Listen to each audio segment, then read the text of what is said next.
SAGA Egmont presents Craic Baby by Darach O'Shea, read by Peadar Caomhánaigh. For Erin, my northern star. On scéal fada ní hé is fearr. The longest tale is not the best. Anonymous, 15th century. Author's note.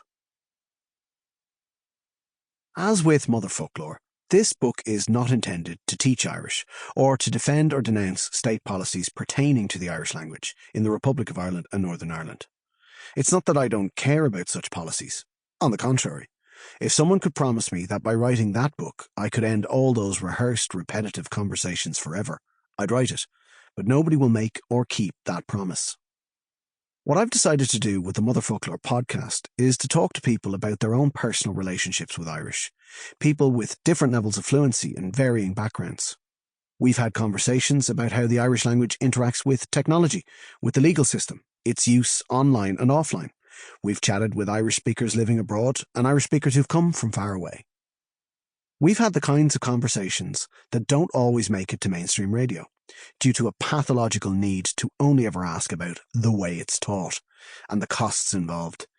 For me, that approach is like having the panellists after every football match discuss nothing but the offside rule, even though that's what they discussed last week and the week before, and even though everybody watching knows their position on it already. My hope is that people will enjoy this book regardless of their level of Irish, and maybe someone who hasn't used their Irish since school might be tempted to dip their toe back in, possibly even book themselves into an evening class. But also that we might be able to change the conversation a little bit. We can have better discussions about Irish and catch the attention of people who might otherwise tune out.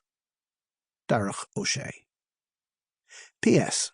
For narrative purposes, in some instances people mentioned in this book have had their names changed or merged. Introduction. In March 2016, I was floating on a cloud. My wife and I had just moved into our first home.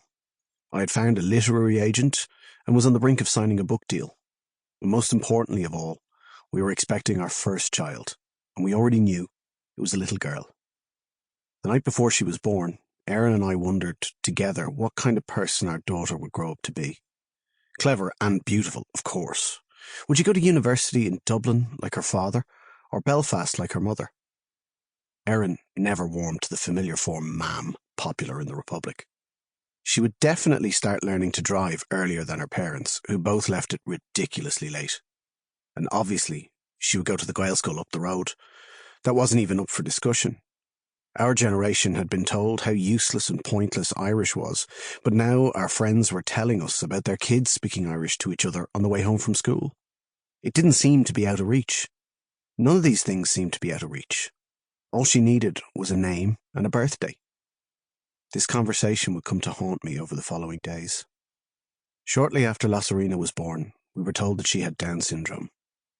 This was not information we had prepared for, and neither of us had any relevant experience or knowledge to hear it as other than bad news. Our ignorance cast a shadow over this wonderful event, the arrival of our long-hoped-for daughter. The temptation to give up on the outside world was very strong, but Erin insisted that I not throw away my first serious opportunity to get published, so I pressed down hard on my feelings and kept writing. Down syndrome isn't an incapacity like blindness or deafness. It's a different kind of normal. It makes people more vulnerable to some illnesses and less vulnerable to others. Certain developmental milestones can happen later, but not always. As new parents, you discover that you have a baby with an extra chromosome, but you don't yet know how that will express itself. Any time over the next few months when something doesn't happen the way you expect it to, you're not sure if it's because of your child's condition or if she's just growing at her own pace. Waiting for the other shoe to drop builds a tension inside you. By mid-June, I was following a rigid rota of appointments with specialists, nappy changes and night feeds, a routine that was beginning to feel like normality. With so much going on that made me feel helpless and useless, there was a real satisfaction in ticking off small chores. We were processing the news of the diagnosis in different ways, and I think now that the hectic business of meeting publishers to pitch my book was keeping me from breaking down completely. Sample complete. Ready to continue?